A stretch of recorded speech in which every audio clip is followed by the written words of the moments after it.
We stand astride the 100th anniversary of Prohibition. What was Prohibition? The 18th Amendment to the U.S. Constitution, passed by the U.S. Congress in 1917 and ratified by the required 3/4 of state legislatures in 1919. It went into effect in 1920. From 1920 to 1933, this amendment banned the production, importation, transportation, and sale of alcohol. Wine for religious ceremonies was permitted, as was the use of alcohol for medicinal purposes. Possession and consumption of alcohol on the part of individuals was permitted throughout the period of Prohibition, so long as said individuals didn't produce the alcohol themselves or purchase it. People are creative and resourceful. It's interesting to talk about Prohibition both as a vast social and political experiment. It's also very interesting to discuss Prohibition for what it reveals about American society in the 19-teens, 20s, and 30s. And in my time tonight, I'd like to address both those dimensions of this topic. I want to ask 3 questions and answer them for you. One, why a constitutional amendment to ban alcohol? Why not just a law? Secondly, why did it pass when it did in the period 1917 to 1919? And third, what were the effects of Prohibition, both intended and unintended? The first, why a constitutional amendment? I need to talk to you for a moment about America's system of government. The American system of government is really 2 systems of government. It's the federal government based in Washington, D.C., and the government of the then 48 states based in the state capitals of those states. The Constitution was very clear that the powers of the federal central government were to be limited. If the federal government was to have a power, it had to be enumerated and mentioned in the Constitution adopted in 1789 or in one of the amendments subsequently adopted. If a power was not clearly enumerated and given to the federal government, it resided with the states. Well, there is, as you might imagine, nothing in the 1789 Constitution about alcohol or prohibition. The framers of the Constitution had other things on their minds, and they probably liked their drink too much as well.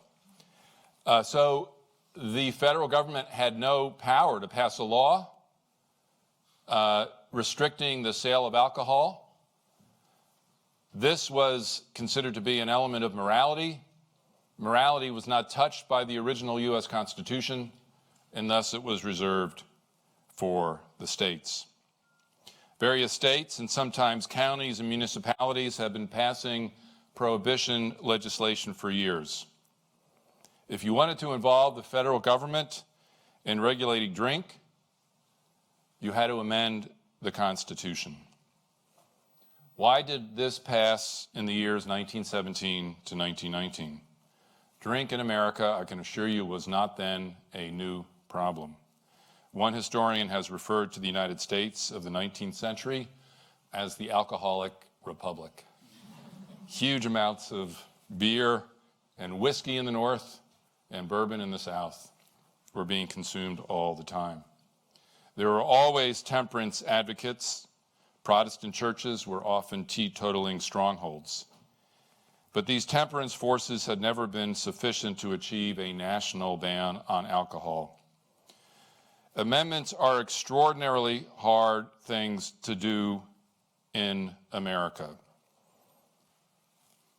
There have been only 27 amendments in the 231 years in which America has been living under its 1789 Constitution. If we remove the first 10 amendments, the Bill of Rights, which is really part of the original Constitution, and if we remove the 3 Civil War amendments, which put the country together after its devastating civil war in the middle of the 19th century.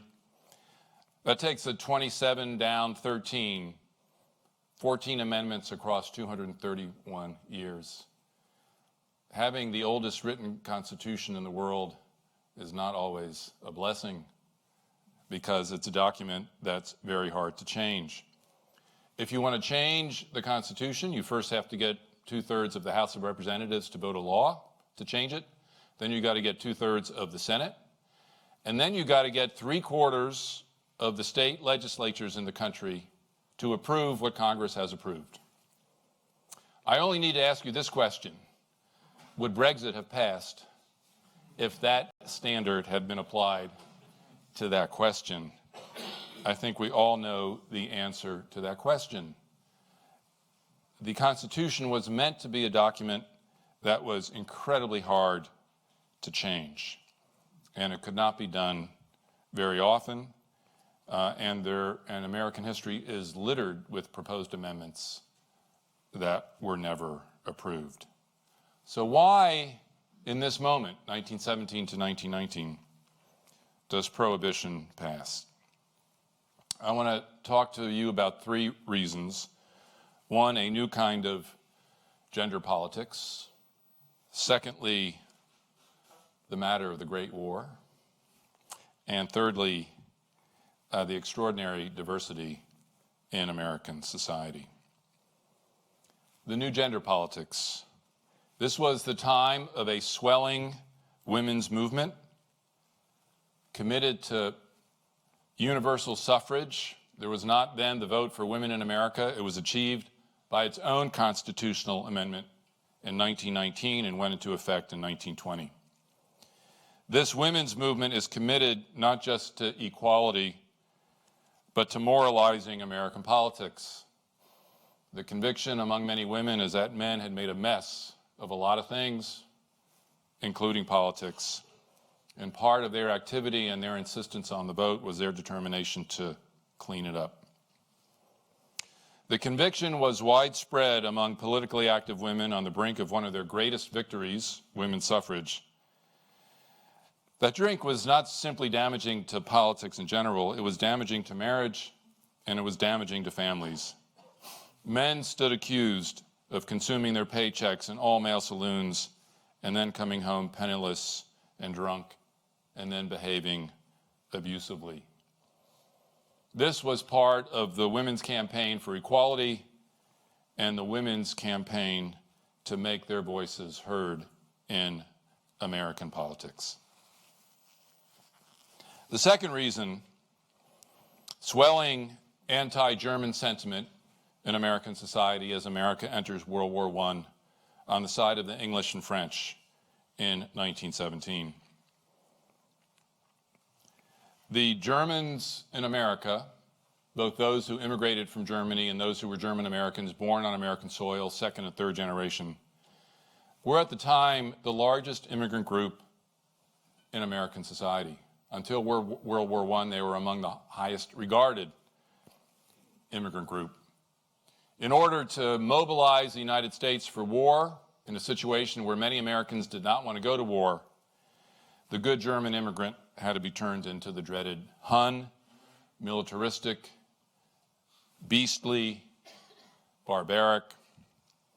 And sitting in this vast German and German-American population was the brewery industry of the Midwest, which seemed to be almost universally dominated by German immigrants. The Germans were brewing America's beer. I only have to mention Budweiser to get you to think about the connection between German immigrants and beer in America.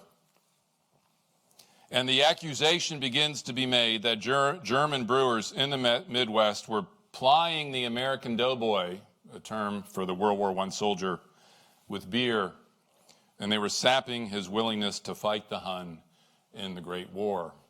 So the German brewers stood accused of being a fifth column, a critical aid to the German army in the heart of America, giving their beer away for cheap or free so that American soldiers would spend all their time drinking and whooping it up and thus perform disastrously on the field of battle.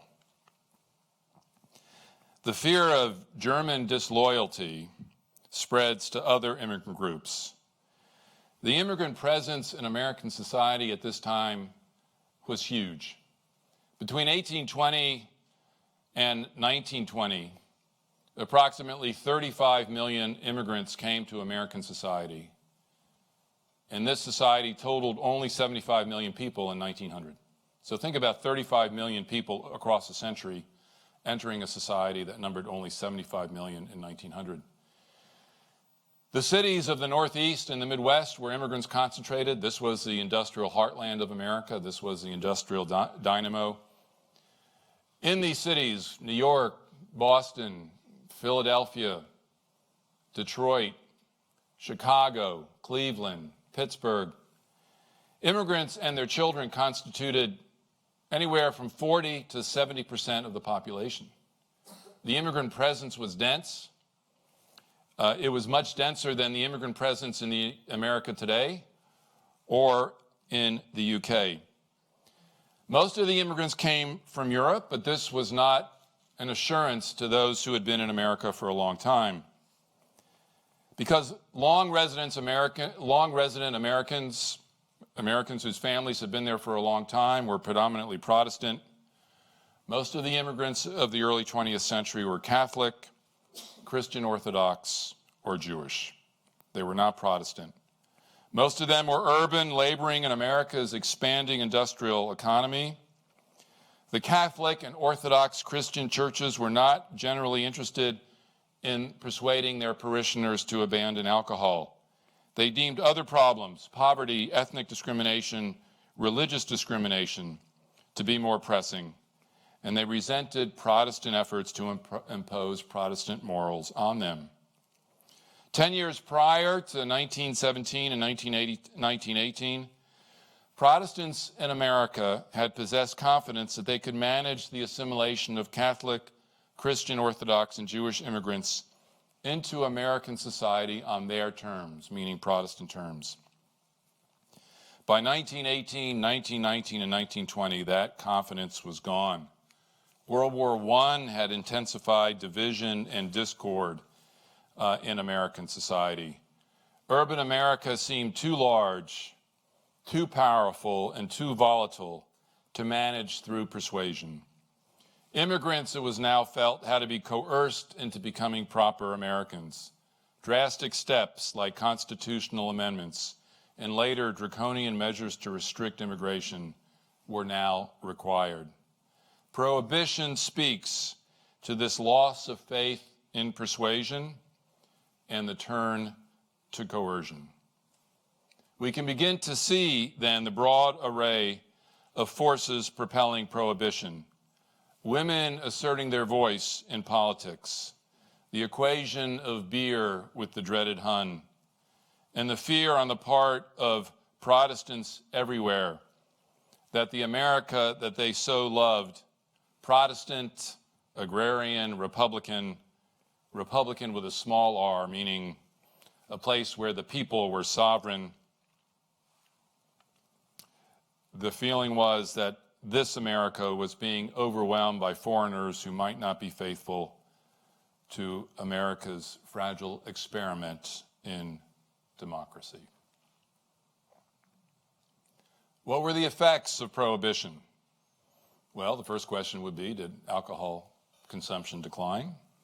It did. For many Americans, especially poor ones, alcohol became harder to procure. But demand remained strong, and those who had the resources were willing to pay more. There was money to be made in illicit sales of alcohol in America during Prohibition. And thus another effect of Prohibition is that organized crime prospers. Urban gangs, often Italian, Irish, and Jewish, discerned opportunity in the illegal alcohol trade. They developed foreign and offshore suppliers. Canada's vast land border with the United States, a mere 3,000 miles long, came in particularly handy. America's 1,500-mile Atlantic shoreline was also conducive to smuggling. Ships would hover with their booze just beyond the territorial waters of the United States, waiting for small and fast boats to make their runs. The U.S. government was aware of much of this illegal activity, but the National Police Force, the Federal Bureau of Investigation, was new, it was small, and it was weak. It had a force of 1,500 agents to police the drinking habits of a 110 million person nation. Let me repeat that, 1,500 agents to police the drinking habits of a 110 million person nation. Al Capone, the most famous, notorious, dreaded figure in organized crime, whose gang was the biggest in terms of moving alcohol, his organized crime army was bigger than what the FBI mustered. And although we can't ascertain this with any certainty, it was probably better armed. Which is one reason why organized crime gained the upper hand and why law and order in America's cities began to break down. Tens of thousands of policemen in America's cities were on the take, paid to look the other way as alcohol was being moved, bought, sold, and consumed. If cops were involved, politicians are probably involved too, because the links between the police and urban politicians is invariably close and thick. There's a porous boundary between gangs and urban politics, and someone who sat on that porous boundary was a political man with a lot of ambitions in the city of Boston by the name of Joseph P. Kennedy. And one of his claims to building his fortune was his ability to traffic in illicit alcohol throughout the period of Prohibition, and the funds that he amassed through this trade positioned himself to make his family, the Kennedy family, one of the richest in the Northeast, a platform that he then used to propel his various sons into national politics, including his second son, John F. Kennedy, who became president in 1960. This is an example of money being made in Prohibition by people straddling illicit and licit worlds. You might ask, why did the United States undertake this vast experiment in social engineering without devising an adequate enforcement machinery for it? I mean, if you're going to do prohibition, do prohibition. It's a hard question to answer. Part of the answer is the continuing attachment in America to a small, centralized government. The framers of the Constitution wanted the federal government to be weak, except in times of war, and so it was. After America ended its involvement in World War I, the big government it had built for the war, it largely dismantled. Another problem lay in the illusion that moral zeal alone, declaring prohibition to be the law of the land, by itself would suffice. But that is an illusion. It was not enough. Another effect is that the milieu in which people were drinking began to change. It did become more dangerous to drink brazenly in public. The all-male saloon, roughly equivalent to the pub, shriveled, didn't quite die, but it lost its central place in American culture. Drinking did have to be camouflaged in some way.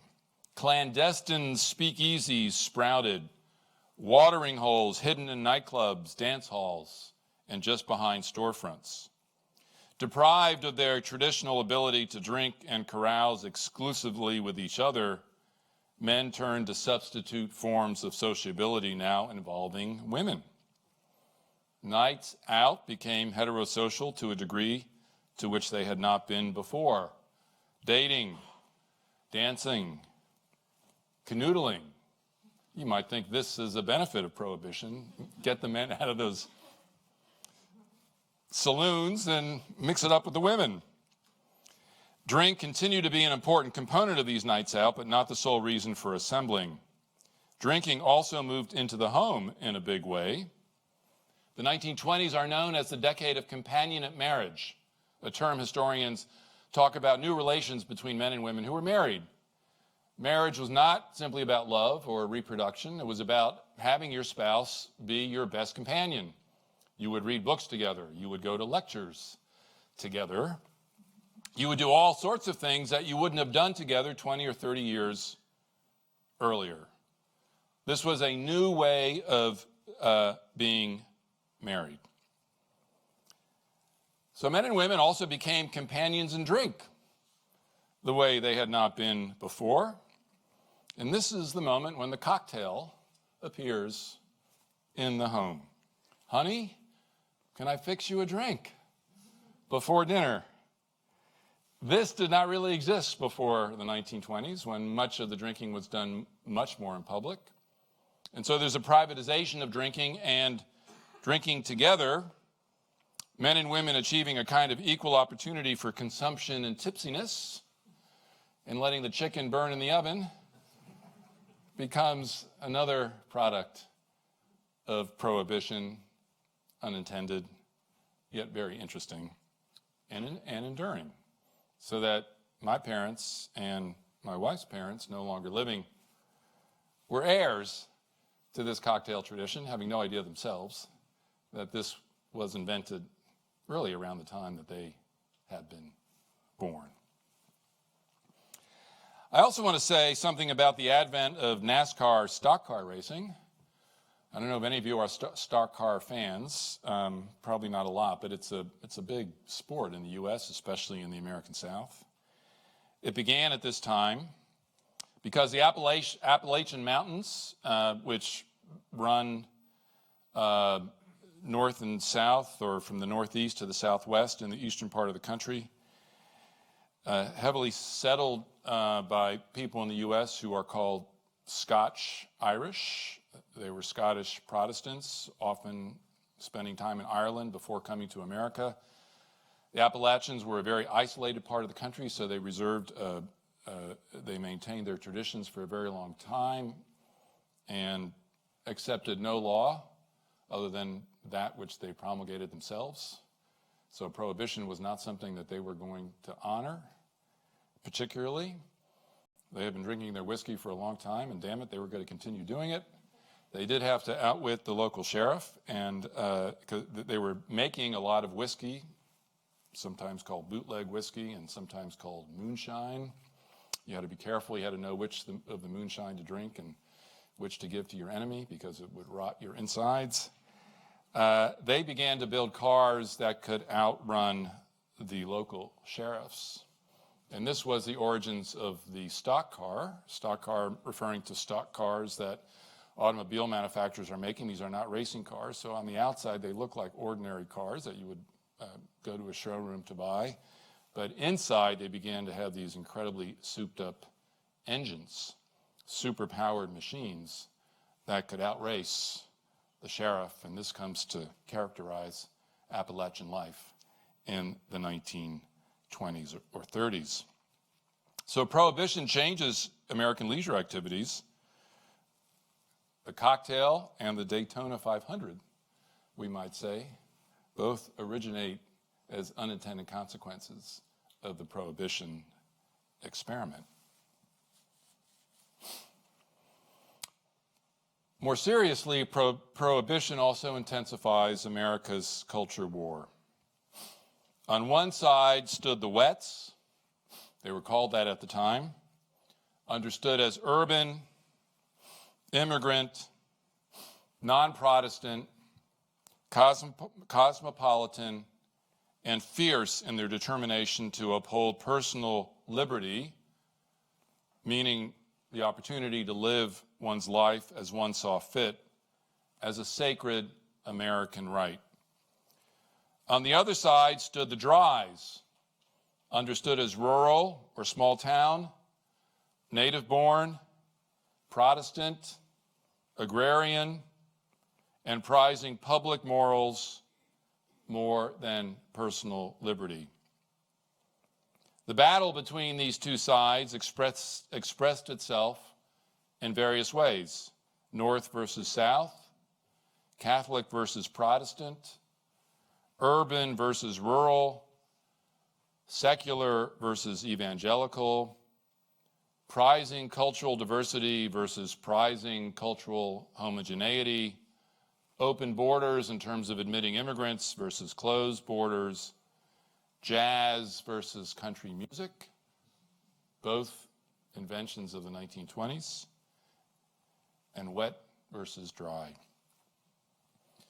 Let me emphasize for a moment the depths of Catholic-Protestant antagonism in the United States, since that antagonism doesn't exist anymore. And when I was teaching university in the United States, I had trouble getting students in America to take this division seriously. And it's interesting that it has ceased to matter, because it mattered enormously during the decade of Prohibition. America still saw itself at the time as a Protestant errand into the wilderness. This goes back to the Puritan settlers of southeast England who left England and Holland to go to the United States, what became New England in the 1600s, convinced that England had become so corrupt it was no longer redeemable, and that they had to carry on a Puritan experiment in the wilderness in all its purity, create a space from which a true Protestant faith would one day regenerate itself and go back out into the world to defeat what they regarded as the Antichrist, which was the papacy and Catholicism. So an important part of America from the moment of its founding sees itself as committed to a Protestant mission. And throughout American history, the battles between Protestants and Catholics are intense. And America was, and it remains an extremely religious society, much more religious a society than Britain is today. America being much more religious than Britain is today. So this is a religious society in which these antagonisms were taking root. And Prohibition sits at the middle of this. And many long-settled Protestants who consider themselves the true heirs to the Founding Fathers and the Puritans are facing a country that looks nothing like what those original Protestant settlers wanted America to be. It's not rural, it's not Protestant, it's not devout in the right way. And this antagonism between Protestant and Catholics is intense. And the Catholics and the Christian Orthodox are seen as being in urban areas. So they are not only transforming the religion of America, they are transforming America from a rural to an urban nation, taking America away from its agrarian roots. Now, this division between Protestant and Catholic ran right through the center of the Democratic Party. Between 1860 and 1928, this party, the Democratic Party, had elected only two presidents, Grover Cleveland and Woodrow Wilson. Two presidents between 1860 and 1928. The battles between warring factions of the Democratic Party had a lot to do with that massive political failure. In July 1924, the Democrats gathered in Madison Square Garden in New York City to nominate a president to oppose Calvin Coolidge, just nominated by the Republican Party. And the Republican Party had the presidency at this time. Al Smith, governor of New York and a product of New York City, represented the Wets, Catholics, cities, and cosmopolitanism. Al Smith was Irish American, Catholic, and proud of it. with his ever-present brown derby, cigar, and rasping New York accent, wrote one historian, Smith was everything rural America hated and feared. William McAdoo, Woodrow Wilson, ardently dry and Protestant, represented the white South of the Democratic Party, and he was endorsed by the Ku Klux Klan, an endorsement McAdoo refused to disavow. This was a moment when the Klan was reborn. The Klan first appeared as a white supremacist organization in the 1860s and 1870s to deny African Americans equality in the southern states where most resided, and they were willing to use terror to enforce their aims. The Klan somewhat dies out in the late 19th and early 20th century, but is reborn in the second decade of the 20th century, right around the time that the forces for Prohibition are gathering. And it has in its crosshairs not just blacks in the South or blacks in the North.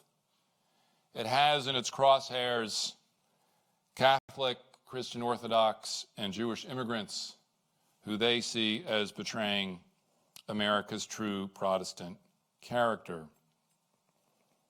The Democratic Convention assembled to nominate a candidate in 1924. Deadlocks over these two candidates, Al Smith and William McAdoo. Neither is able to amass the 732 delegates, 2/3 of the total, necessary to secure the nomination. The first ballot on the 30th of June failed to produce a winner. So did the 5th ballot. So did the 10th ballot. So did the 20th ballot. So did the 50th ballot. So did the 75th ballot. So did the 100th ballot. Balloting went on for an interminable 2 weeks, almost as long as an election season in the United Kingdom. They're just trying to nominate a candidate so they can have an election. This is going on in the hottest part of the year.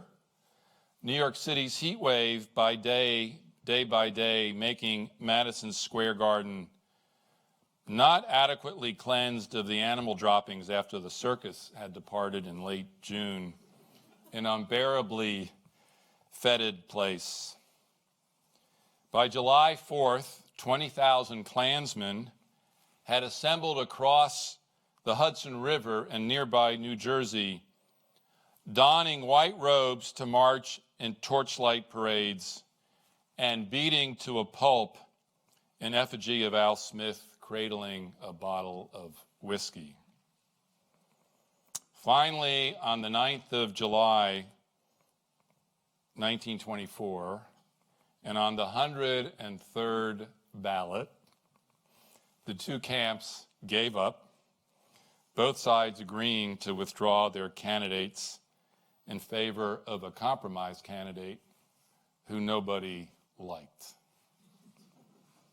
Needless to say, this compromise candidate, John W. Davis, was trounced by Coolidge in the general election of 1924. Once again, the Democratic Party had destroyed itself through this fighting.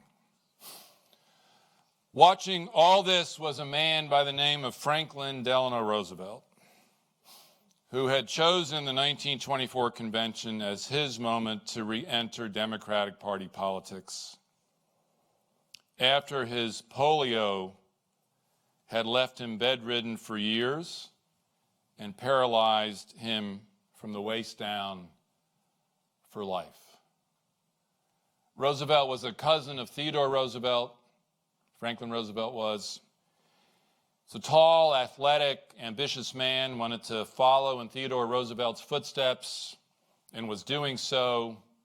Assistant Secretary of the Navy, hoping to become governor of New York, He was doing it in the Democratic Party rather than the Republican Party. And then this man, so full of energy and ambition and athleticism, was cut down by this terrible and dreaded disease, was near death, spent 2 years bedridden, and finally found some inner strength and resolve to will him, and with his wife Eleanor, to will himself back to some kind of health. And 1924 is the time when he chooses to re-enter the Democratic Party. He's imagining this as a triumphant return, as much for him as for Al Smith, the man whose name he was putting in nomination. One of the memories that people have of the 24 convention is Franklin Roosevelt determined to walk alone with these crutches, with these braces that went from his waist to his toes, each probably weighing 15 pounds, struggling with the utmost determination and difficulty to cross a few steps to the lectern so he could give his speech standing up. And it was a hell of a speech, even though it didn't help Al Smith at that time. I'm telling you this story because Franklin Roosevelt resolved that should he become president, he was going to purge his party of its culture war.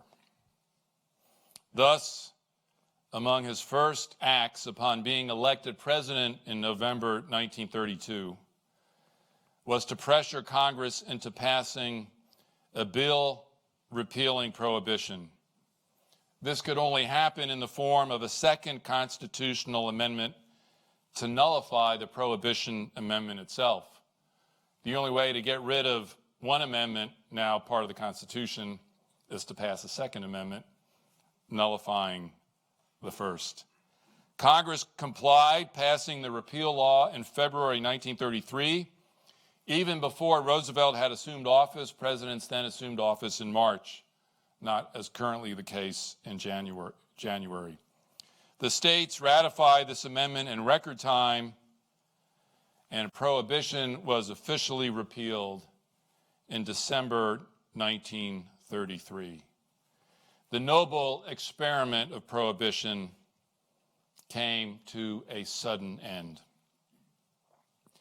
The repeal of Prohibition had the intended effect of easing America's culture war and allowing the two antagonistic wings of the Democratic Party to coexist. Roosevelt, during his 4 terms in office, was able to put in place a period of democratic domination of American politics that lasted 40 years, and a lot of his ability to do so rested on his ability to quell the forces that the culture war, egged on by Prohibition, had released. FDR did everything he could to keep culture out of New Deal politics. The severity of the Great Depression, cutting across all regions and cultures in the United States, facilitated this reconciliation between North and South, Protestant and Catholic. So did World War II. But FDR's searing experience at the 1924 convention, as searing in its own way as his encounter with polio had been, helped him to understand that the Democratic Party would only succeed if it executed a truce between its warring cultural tribes. That understanding may be something that today's Democrats want to keep in mind as they head for the immensely consequential election of 2020. America has not left its cultural wars behind. The question is, as it has been in the past, what role will those culture wars play in American politics? The experience of Prohibition gives us some important insight into that all-important question. Thank you very much.